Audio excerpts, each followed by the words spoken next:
මිනිසුන්ට මේ හොඳ සතුටින් ජීවත් වෙන්න පුළුවන් ජීවිතයක් ගෞරවනීය ජීවිතයක් විදිහට කියන්න පුළුවන්. ඒ වගේම නවීන ජීවිතයක් කිව්වහම මට ස්මාර්ට්ෆෝන් එකක් තියෙනවා නම් මට මේ හොඳ ස්මාර්ට් ටීවී එකක් මට ඉන්ටර්නෙට් ෆේල් වෙන්නේ නැතුව යන්න තියෙන රවුටර් එකක් තියෙනවා නම් මොන නවීන ජීවිතයක් විතර කෙනෙක් දකින්න පුළුවන්. ඒතර නව තාක්ෂණය නව විධාන නව දැනුම මූලධර්ම රටා ඔස්සේ ගත කරන්න පුළුවන් ජීවිතයක් නවීන ජීවිතයක් වෙන්න පුළුවන්. ඒ වගේම තමයි අභිමානවත් ජීවිතයක් කිව්වම කාටවත් යටත් නොවි කාගෙන්වත් උදව් ඉල්ලන්නේ නැතුව ස්වයං පෝෂිතව තමන්ට නැගී සිටින්න පුළුවන් ජීවිතයක් ස්වයං පෝෂිත ජීවිතයක් කියලා කෙනෙක් කියන්න පුළුවන්. තවත් කෙනෙකුගේ නිර්වචනය ඊට වඩා වෙනස් වෙන්නත් පුළුවන්. දැන් පරිසරය වෙනස් කිරීම කියලා ගත්තම දැන් ඒක සම්පූර්ණයෙන්ම රාජ්‍යයේ නිලධාරීන් විසින් දේශපාලන විසින් සම්බන්ධ වෙලා ගොඩ නැගී යුතු දෙයක් තමයි මේ දකුණු මැත්තේ තියෙන්නේ. සුව පහසු රටක් කිව්වම ඒ සුව පහසු රට සියල්ලම එක් වෙලා හදන්න ඕනේ. නිසි සෞඛ්‍ය තියෙන්න ඕනේ. ආරක්ෂාව, විදුලි බලය, ජලය, තොරතුරු, සේවා, සමාජ පහසුකම්, ආර්ථිකයේ ස්වයංපෝෂිතව තියෙන්න ඕනේ. ජනතාවගේ අවශ්‍යතා සපුරන රටක්. ඒ වගේම බස් ස්ටෑන්ඩ්, බස් හෝල්ට්, ඒ වගේම සිනමා ශාලා, කෝච්චි පිටි හොඳට තියෙන්න ඕනේ. ඒ වගේ සියලු දේවල් සහිත රටක් සුව පහසු රටක් විදිහට ගන්න පුළුවන්. එතකොට ඒ සුව පහසු රටක් තිබුණොත් තමයි ජනතාවට පරිපූර්ණ ජීවිතයක් ගත කරන්න පුළුවන් වෙන්නේ. එතකොට ආරක්ෂිත රටක් කිව්වම බියකරු තත්වයෙන් තොරව ජීවත් වෙන්න පුළුවන්. යුද්ධ නැති, අපරාධ නැති ආරක්ෂිත රටක තමයි මේ ආරක්ෂිත රටක් විදියට අපි හිතන්නේ. එතකොට ඒ ආරක්ෂිත රට ගොඩනගන්න පුළුවන් වෙන්නේ අපි සියලු නිලධාරීන්ගේ එකමුතුවෙන්. එතකොට එවැනි ආරක්ෂිත රටක් තිබුණොත් තමයි මේ ජනයාට ගෞරවනීය ජීවිතයක් ගත කරන්න පුළුවන් වෙන්නේ.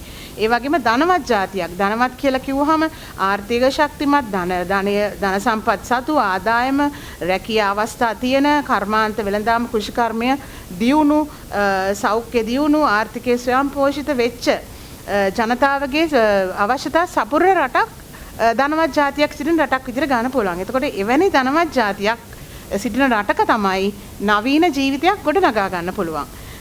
ඒ වගේම තමයි ශක්තිමත් රටක්. ශක්තිමත් රටක් කිව්වම ආර්ථික, සංස්කෘතික, අධ්‍යාපන, තාක්ෂණය, ආරක්ෂාව මේ සියලු දේවල් අභියෝග මේ ජය අරගෙන දියුණු වෙන ජාතියක් ඉන්න රටක් තමයි ශක්තිමත් රටක් විදිහට මෙහිදී හඳුන්වන්නේ. එතකොට එවැනි ශක්තිමත් රටක තමයි අභිමානවත් ජීවිතයක් පුරවැසියෙකුට ගෙවන්න පුළුවන් වෙන්නේ. එතකොට මෙවැනි පෝසත් රටක් හදන ගමන් මේ දකුණු පැත්තේ තියෙන වම් පැත්තේ තියෙන ලස්සන ජීවිතයක් පුරවැසියාට ලබා දීම තමයි නව රාජ්‍යයේ බලාපොරොත්තුව. පොහොසත් රටක් ලස්සන ජීවිතයක් කියන එක. ඒතකොට අපි බලමු දැන් අපිට කොච්චර මේ වම් පැත්තේ තියෙන කොටසට අපිට ජනතාවට ගිහිලා දේශනා කරන්න පුළුවන්. අපි කියලා දෙන්න පුළුවන්, කියන්න පුළුවන්. නමුත් ඔවුන් තමයි තමන්ගේ ජීවිත මේ විදිහට පරිපූර්ණ කරගන්න හැරි, ගෞරවනීය කරගන්න හැරි, නවීන කරගන්න හැරි, අභිමානවත් ජීවිතයක් ගත කරන්න හරි ඔවුන්ගේ උදව්ව නැතුව මේ தත්ත්වය උදා කරගන්න බෑ. ඉතින් ඒක නිසා අපි සියලු දෙනා එක් වෙලා පෝසත් රටක් ලස්සන ජීවිතයක් ගොඩනගා ගන්න තමයි රජය බලාපොරොත්තු වෙන්නේ. බලමු අපි ඒක කරන්නේ කොහොමද කියලා. එතකොට මේ සඳහා යෝජනා කරලා තියෙනවා මේ වෙනස් කිරීමේ මාර්ග 4ක්. එකක් තමයි දේශපාලනික වශයෙන් රට වෙනස් කිරීම. අනිත් එක තමයි රාජකරණීය වශයෙන් රට වෙනස් කිරීම. අනිත් එක ආර්ථික වශයෙන් රට වෙනස් කිරීම. අනිත් එක සංස්කෘතික වශයෙන් රට වෙනස් කිරීම. එතකොට මේ වෙනකොටත් දේශපාලනික වශයෙන් රට වෙනස් වෙලා තියෙනවා. ජනතාව විසින් එකතු වෙලා එක රැයින් මහ ජනතාව විසින් Tamanගේ ඡන්දය පාවිච්චි කළා එක රැයින් දේශපාලනික වශයෙන් රට වෙනස් කරලා තියෙනවා. එතකොට අලුත් නව රජයක් පත් වෙලා තියෙනවා. ඒ රජයේ මේ ජනතාවට වගකීම ජනතාවට තමන්ගේ පොරොන්දු ඉෂ්ට කිරීම සහ වගවීමට බැඳිලා ඉන්නවා ඒ අලුතෙන් පත් වෙච්ච රජය විසින්.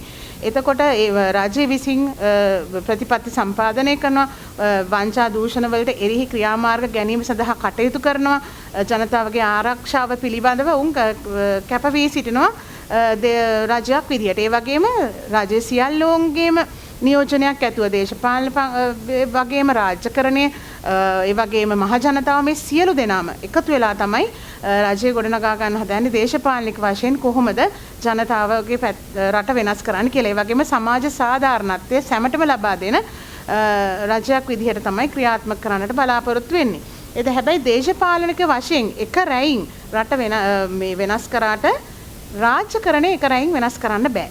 රාජ්‍යකරණය වෙනස් කරන්න කාලයක් යනවා. ඒක සමහර විට මාස ගණනක් යන්න පුළුවන්. එතකොට මේ රාජ්‍යකරණය වෙනස් කරන්න හදන්නේ මහජන කේන්ද්‍රීය විදිහට. මහජන කේන්ද්‍රීය විදිහට කිව්වම අපි මහජනතාවට සියලුම දැන් බලාපොරොත්තු වෙන්නේ ප්‍රජාශක්ති වැඩසටහන යටතේ සියලුම දෙපාර්තමේන්තු සියලුම අමාත්‍යාංශ මේ සියලුම ආයතන මේ ආයතන වලින් කරන සියලුම දිළිඳුකම් පිටදැකීමේ වැඩසටහන් ප්‍රජාශක්ති වැඩසටහන සමග බද්ධ වෙලා ඉදිරියට යන්න තමයි බලාපොරොත්තු වෙන්නේ.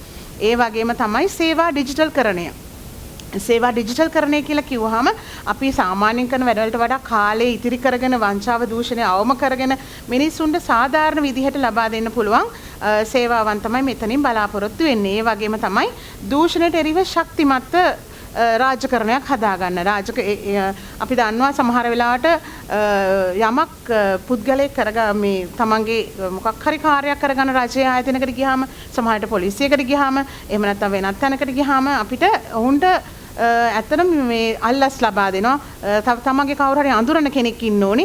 එහෙම නැත්නම් මේ දේ කරගන්න බෑ. තමන් ෆෝන් කරලා අහනවා මේ අඳුරන කවුරු හරි ඉන්නවද? යාළුවෙක්ගෙන් අහනවා මේ අඳුරන කවුරු හරි නැද්ද? මට එතන ගිහින් වැඩක් කරමින් මේ දේ කරගන්න තියෙනවා. මට උපැන්න සහතිකයක් ගන්න තියෙනවා. මට පාස්පෝර්ට් එක ගන්න තියෙනවා කියලා ඒගොල්ලන් කෙනෙක් හොයනවා හැමතිස්සෙම. ඉතින් මෙතනින් අපි මේ தත්ත්වය වෙනස් කරලා කොහොමද අපි සියලු පුරවැසියන්ට සමානව සලකන විදිහේ රාජ්‍යකරණයක් හදන්න කියන එක තමයි මෙතනින් බලාපොරොත්තු වෙන්නේ.